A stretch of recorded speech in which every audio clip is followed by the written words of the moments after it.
Okay, so today we are starting, what are we calling it? We're going to call it Investing from the Couch. Investing from the Couch. Thank you for joining us. Today you're going to be meeting with us and talking to us about investing with stocks, trading with stocks, investing in real estate, single family homes, and also basically trading real estate or flipping houses. This is Ryan Sapling.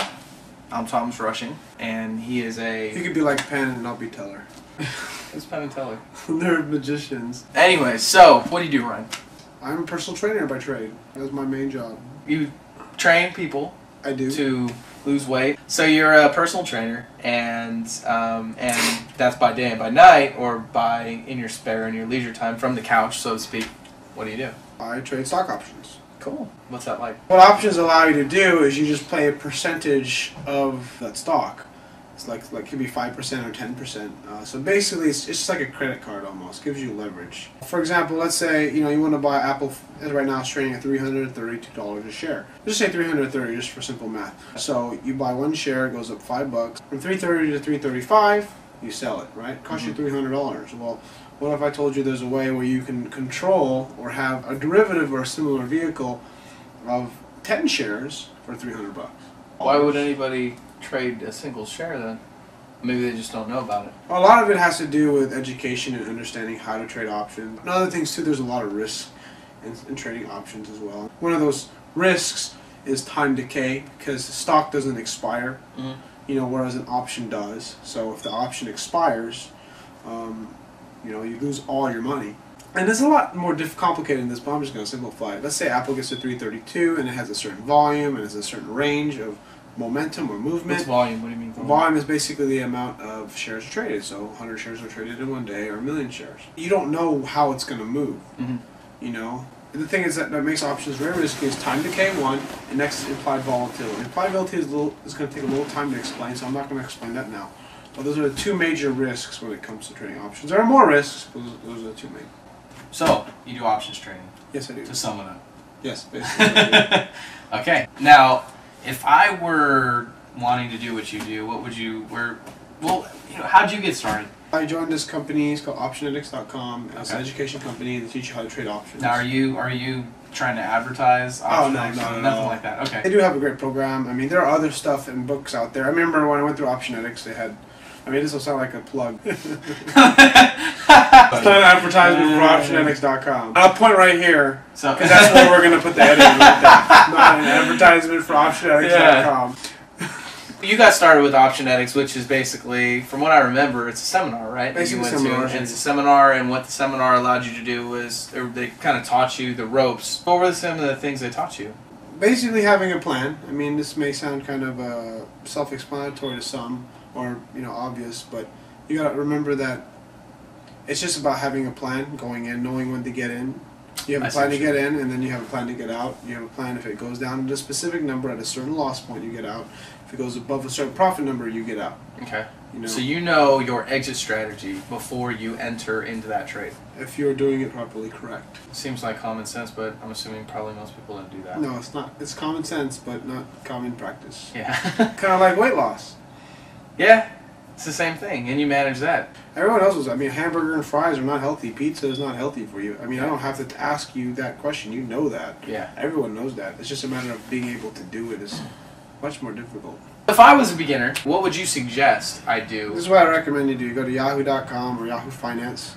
Pick a favorite stock, a popular stock like Apple, Google. You type in the symbol, the ticker, look it up. And then you click on options chain. This is very simple to do. You can do this. You don't need any money. Just take some time. There are different options chains you can look at. For learning purposes, make a bet or make a prediction. Like write it down? Yeah, write it down on a piece of paper, We haven't gotten to the details of, what calls and puts are. You may have heard them. If you're obviously looking at this video, you probably know a little bit about options or have done some research.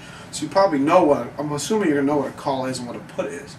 I don't want to get the details right now because we're just kind of keeping this video fairly short. Click on options chain and pick a call option. Pick a particular strike that you want to trade at, and then you write down a piece of paper, pretend like you just bought it. And then maybe the next day, track it at the end of the day and see where it's at then. And then you get an idea of kind of how the price action moves, how the value goes. That would be a good start. Just track one or two.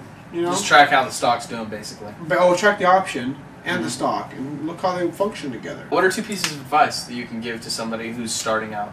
If you could go back in time and meet yourself and tell yourself two things about what the best things that you could do to save time and advance yourself quickly, what would they be? Two things. One, do not trade real money. Okay. No, I remember that when I did that. That was really bad. Okay, so first advice. $5,000 down the drain. So number one, do not trade real money until you can diet properly. And what I mean by that is follow a discipline program. Number one. And number two? You need to know what your exit strategy is before you enter the trade. I mean, this just sounds so simple, so easy. You may hear this a million times, but that's what you need to do. You make a plan for what to buy, and you have an exit before it goes. Makes sense. You have a plan before you get in. And if you don't get in, you don't get in.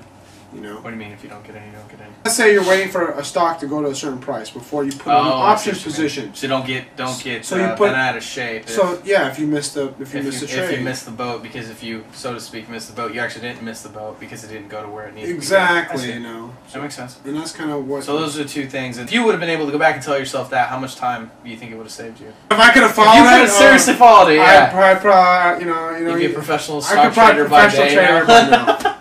When you first took optionetics, when did you start? A while ago, 2005.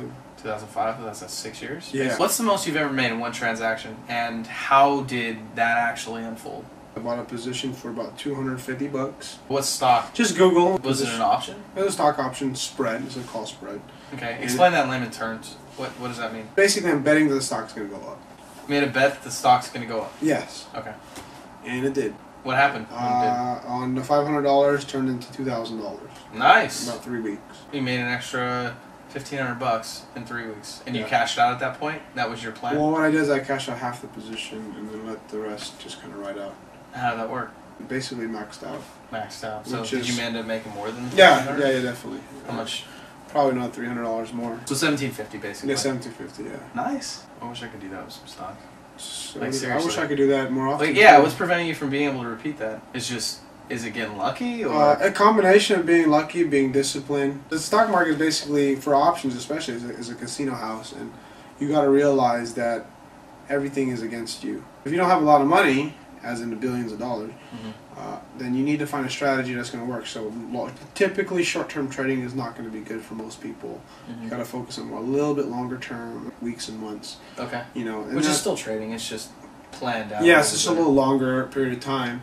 Just to kind of give you an idea of kind of how options work and what the big advantage is, we'll just use Citigroup. Citigroup's trading about $4 a share. If you can make a bet on Citigroup, that Citigroup will go to $10 a share. That's called a leap option. It expires in 2 years for like probably $1. Times 100, yeah, $1 per share and lots of 100. For $100, you can bet that it'll go up to $10 within 2 years. If it does go $10 in 2 years, you're gonna make a ton of money, like 5-6 times your investment. So if you do that with $1,000, it could be $5,000. This is a good question. If it gets to $10 in the next 6 months, what happens? You make more. Really? Yeah. Okay. You know, you make a lot more because what happens as a stock option progresses, it loses value because of time, of decay, and if it gets there sooner, you make money sooner. Okay, so there we go. Do you have anything else you want to share? Oh, no, that's pretty much it. Okay.